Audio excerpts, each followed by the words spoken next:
নমস্কার বন্ধুরা, আমার চ্যানেলে তোমাদের সবাইকে আবার স্বাগত। অনেকদিন তোমাদের সাথে কোনো রেসিপি শেয়ার করতে পারিনি, আমার নিজের একটু পার্সোনাল ব্যস্ততার কারণে। তাই আজকে আবার সানডে স্পেশাল ডিনারের মেনু নিয়ে তোমাদের জন্য চলে এলাম। তো আজকে বানাচ্ছি পালক চিকেন। শীত তো প্রায় চলেই যাচ্ছে, তো শীতকালে একটু ভালো পালং শাক পাওয়া যায়, সেই দিয়ে তোমরা এই চিকেনের রেসিপিটা করে দেখতে পারো। ডিনারে রুটির সাথেই বেশি ভালো লাগে। আমি আজকে রুমালি রুটি দিয়ে সার্ভ করবো। রেসিপিটা তোমাদের সাথে শেয়ার করছি, দেখতে থাকো। প্রথমেই আমি কড়াইতে সামান্য সাদা তেল দেবো, অনেক সাথে একটু বাটার দেবো, আর দেবো খানিকটা, আর দিলাম খানিকটা বাটার। আমি সাদা তেল আর বাটার মিশিয়ে করছি, তোমরা শুধু সাদা তেলেও করতে পারো বা শুধু বাটারও করতে পারো। বাটারটা মেল্ট হয়ে গেলে এর মধ্যে ফোড়নে দেবো গোটা সাদা জিরে, আমি ক্রাশ করে রেখেছি, 4টে মতো এলাচ আর একটু দারচিনি ক্রাশ করে রেখেছিলাম, ওটা ফোড়নে দিয়ে দিলাম।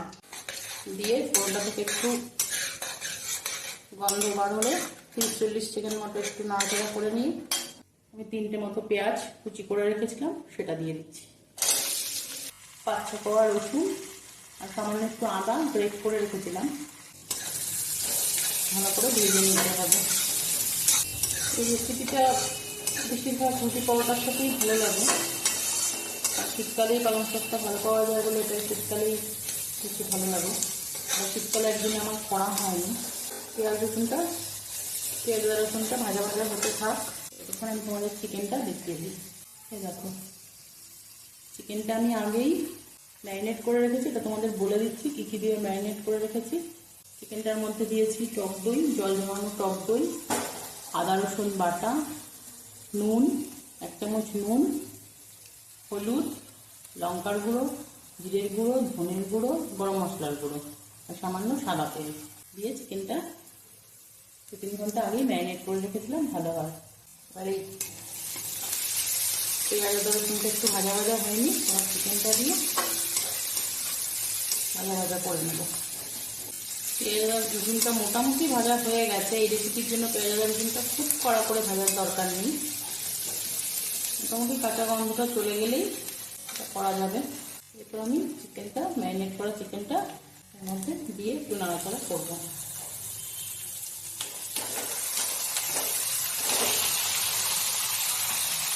চিকেনটা ম্যারিনেটের সময় আমি বলেছিলাম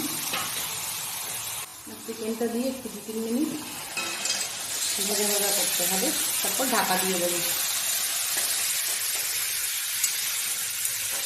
চিকেনটা একটু ভাজা ভাজা করে নিই, তারপরে একটা ঢাকা দিয়ে সেদ্ধ হতে দেবো। মিনিট 5 চিকেনটা একটু ভাজা ভাজা করে নিলাম, এবারটা আমি ঢাকা দেবো চিকেনটা সেদ্ধ হওয়ার জন্য ঢাকা দিলাম, গ্যাসটা কম করে দিলাম। এভাবে একটু 10 মিনিট থাক। 10 মিনিট মাংসটা ঢাকা দিয়ে এখন অনেকটাই জল বেরিয়েছে, জলেই মাংস বাকিটা সেদ্ধ হবে। আর 5-7 মিনিট ঢাকা দিয়ে রাখলে পুরোটাই সেদ্ধ হয়ে যাবে। তারপরে পালক চিকেনের মেন যে উপকরণটা, পালং শাকের পেস্ট, সেটা দেবো, দেখাচ্ছি তোমাদের সেটা। আবার একটু ঢাকা দিয়ে দিলাম। এবার ঢাকাটা খুলে তাহলে 1 কাঠি পালং শাক, সামান্য ধনেপাতা তোমরা নাও দিতে পারো চাইলে, আর 5-7টা কাঁচা লঙ্কা, 15টা মতো কাজু বাদাম একসাথে মিক্সিতে ভালো করে পেস্ট করে রেখেছি। যে মাংসটা আরও মিনিট সাথে ঢাকা দিয়ে রেখে ভালো মতো সেদ্ধ হয়ে নিই, তারপরে এই পেস্টটা দেবো। আরও 7 মিনিট মতো ঢাকা দিয়ে রেখেছিলাম। এবার মাংসটা ভালো মতো সেদ্ধ হয়ে গেছে। এবার এই মাংস থেকে যে জলটা বেরিয়েছে এটা আগে শুকিয়ে নেব, তারপরে পালং শাকের পেস্টটা দেবো।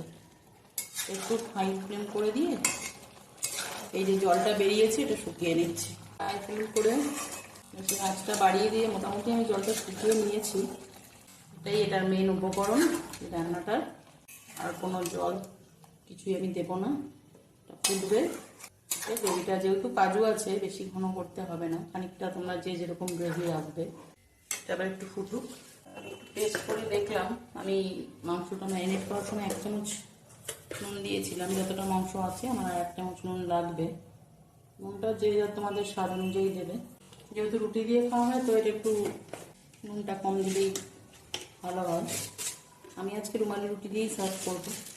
প্রথমে হাই ফ্লেমে মিনিট 5 ফোটাবো, তারপরে গ্যাসটা কম করে দিয়ে খানিক্ষণ ফুটিয়ে গ্রেভিটা ঘন হয়ে এলে একদম শেষে একটু বাটার দিয়ে নামিয়ে নেবো। ফুটুক, একদম শেষে তোমাদের আবার দেখাচ্ছি।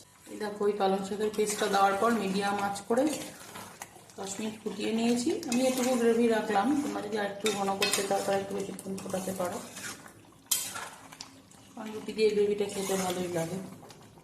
তাছাড়া কাজু বাদাম আছে, একটু ঘন হয়ে যাবে। গ্যাসটা আমি বন্ধ করে দিলাম, আর একদম শেষে আর একটু বাটার দিয়ে একটু ঢাকা দিয়ে দিচ্ছি।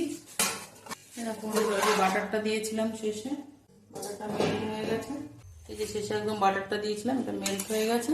আর এটা সার্ভ করে দেবো। আমরা আজকে রুমালি রুটি দিয়ে খাবো, রুমালি রুটি দিয়ে সার্ভ করছি। এটা ফাইনাল লুক। মাখনটা মেল্ট হয়ে গেছে, আবার একটু ভালো করে নাড়িয়ে নিই, তারপরে তোমাদের দেখাচ্ছি। রুটির সাথে যখন দিচ্ছি